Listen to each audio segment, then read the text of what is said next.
Vandaag stond de tweede broer die verdacht wordt van de moord op de 15-jarige Tim voor de rechtbank. En las de zus van Tim een verklaring voor. Ons gezin is kapot gemaakt door jullie. Tim zal nergens meer bij zijn. Ik probeer te ademen, maar soms stik ik. En verder in deze uitzending. Welke kleur groen wordt het nou? En er gebeurt te weinig in dit historische fort.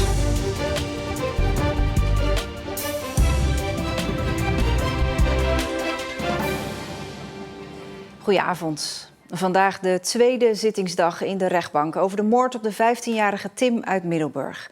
Hij kwam om het leven bij een steekpartij in Douwendalen. De verdachten zijn twee broers. Gisteren werd tegen de jongste van 16 1 jaar cel en jeugd-TBS geëist.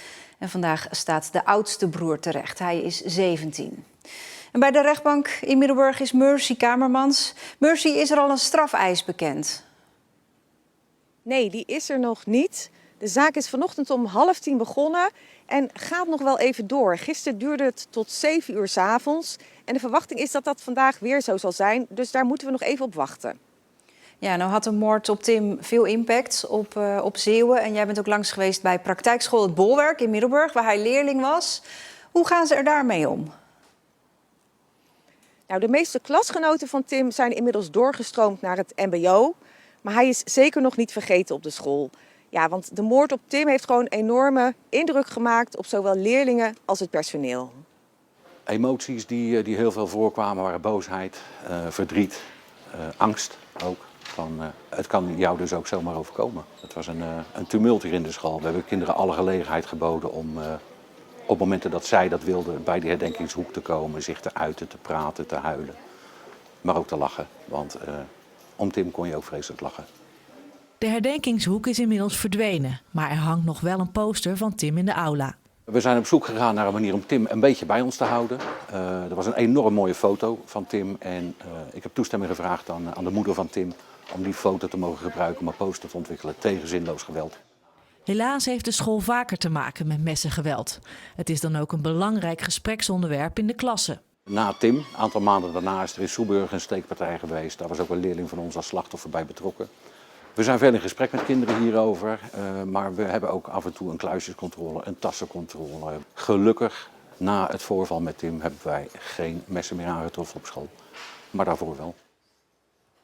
Ja, Mercy, gisteren kwamen via sociale media veel boze reacties binnen op die eis voor die 16-jarige verdachte. 1 jaar en jeugd-TBS voor een moord. Wat kun jij vertellen over hoe zo'n eis tot stand komt? Ja, het jeugdstrafrecht is gewoon heel anders ingericht als het volwassen strafrecht. In het jeugdrecht gaat het vooral om behandelen en minder om vergelden. Dus ja, daar komt het dus op neer dat de straffen, echt de celstraffen, relatief laag zijn. 1 jaar of 2 jaar kan maximaal worden opgelegd voor minderjarigen. Daarnaast kan er wel jeugd-TBS worden opgelegd. En dat kan wel tot 7 jaar doorgaan.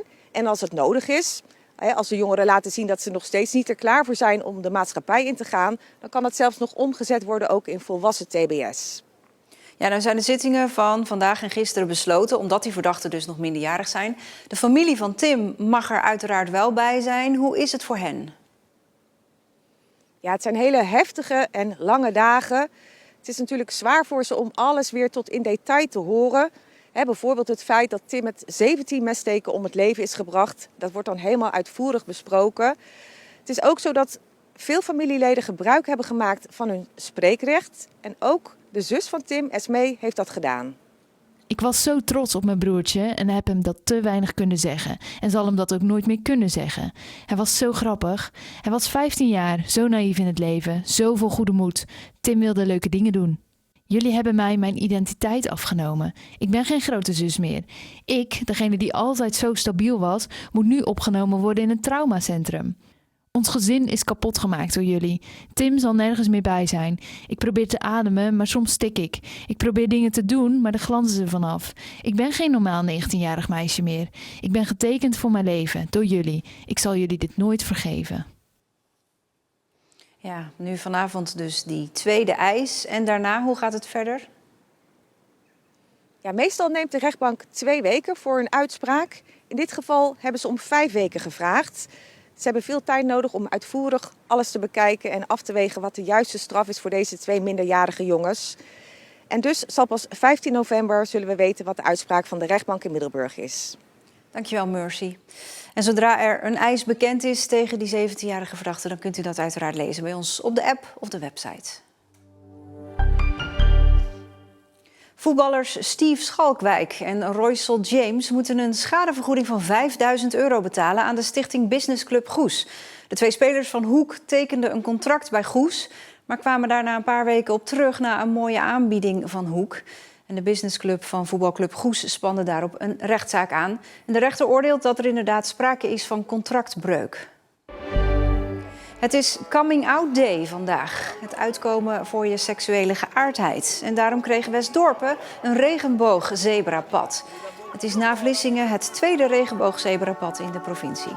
Volgens de initiatiefnemers was een zebrapad sowieso hard nodig in Westdorpen. Het is heel belangrijk voor de veiligheid in het dorp om te beginnen. En ook om de diversiteit aan te tonen in het dorp. Diversiteit, jong en oud, Belgen, Nederlanders, andere nationaliteiten. Maar ook homo's, lesbisch, bi, transgender. Alles gewoon, iedereen gewoon. Naast de ingebruikname van dit zebrapad gingen er vandaag ook veel regenboogvlaggen in top in Zeeland. Over kleurtjes gesproken. De nieuwe groene kleur op de weg tussen de Westerschelde-tunnel en Middelburg is toch geen foutje, zegt de gedeputeerde nu. Sterker nog, het is een blijvertje. De fellere kleur groen zou 's nachts prettiger zijn. En dus krijgt ook de rest van de weg die felgroene kleur. De werkzaamheden daarvoor beginnen vannacht. Kijk. Natuurmonumenten is op zoek naar een huurder voor Fort Ellewoudsdijk. Ondernemers worden uitgedaagd om een nieuw plan te verzinnen voor het historische fort. En alle opties liggen open. Eigenlijk willen we het creatieve proces zijn gang laten gaan. Want ik kan wel iets verzinnen, maar er zijn zoveel briljante geesten die met ons mee kunnen denken. En die nodigen we uit om met ons mee te denken van, goh, wat zou nou een goede, passende bestemming zijn? En met respect voor dit stukje cultureel erfgoed. En verder is er maar één voorwaarde. Wanneer je eruit gaat, dat de dingen die je hebt aangebracht er ook weer uitgehaald kunnen worden. En dat het fort weer in zijn eigen schoonheid te bewonderen blijft. Ze kennen alle prullenbakken op en bij de stranden van Vrouwenpolder. De broertjes Sven en Thomas Hilleman. Want bijna elke dag trekken ze die open op zoek naar plastic flesjes. De prullenbakken blijken goudmijnen te zijn. Graaien in prullenbakken. Sinds begin dit jaar is het iets normaals geworden voor Sven en Thomas. Na schooltijd crossen ze regelmatig nog even door naar het strand. We waren altijd al staatsschuld aan het sparen. En Sven keek opeens in de vuilnisbak. En ja, toen zag je erheen en toen gingen we het gaan doen. Nou ja, gewoon. Ze moeten regelmatig door wat viezigheid heen ploegen. Babyluiers, hondenscheit. In goede weken halen ze honderden flesjes uit de bakken. Het geeft nog maar weer eens aan dat nog niet bij iedereen is ingedaald dat er statiegeld op zit. Zeker niet bij de toeristen, denken de broertjes. Al die buitenlanders die weten natuurlijk niet dat er staatsgeld op staat. En die gooien dat gewoon weg. Het is de jongens natuurlijk vooral te doen om het geld. Zo werd er al een iPad van gekocht en sparen ze nu voor vuurwerk. Maar ze pakken ook flesjes mee uit de bermen. Want plastic in het milieu... Ja, Niet goed. Niet goed. Het sorteren van en het gesleep met de flesjes vinden ze geen probleem. Wel is het inleveren ervan bij de lokale supermarkt soms nog een dingetje. Want het gaat dus soms met honderden tegelijk.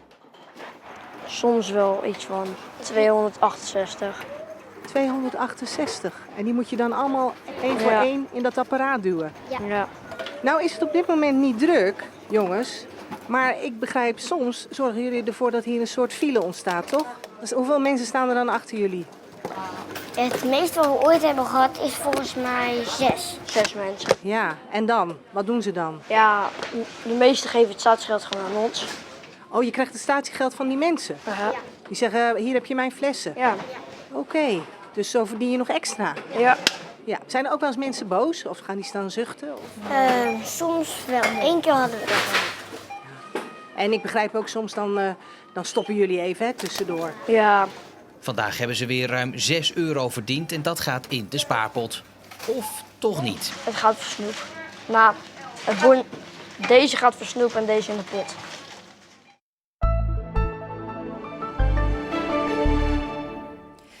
flinke periode met zon vandaag. Een paar wolken. Het wordt 15 à 16 graden bij een zwakke zuidwestenwind. Ook morgen blijft het nog droog. Donderdag en de dagen daarna zijn wisselvallig met af en toe regen en meer wind. En dat was Zeeland Nu. Nog één dingetje. Het is natuurlijk Kinderboekenweek. En nou waren wij benieuwd welk kinderboek van een Zeeuwse schrijver het meest geleend wordt bij de Zeeuwse bibliotheek. Bij navraag blijkt dat De Drie en de Onrust in Oostenrijk te zijn. Dat is geschreven door Laura van den Bergen uit Schravenpolder. Op onze website vindt u de top 10 van meest geleende Zeeuwse kinderboeken. Leuk om even te kijken. Tot zover. Een fijne avond.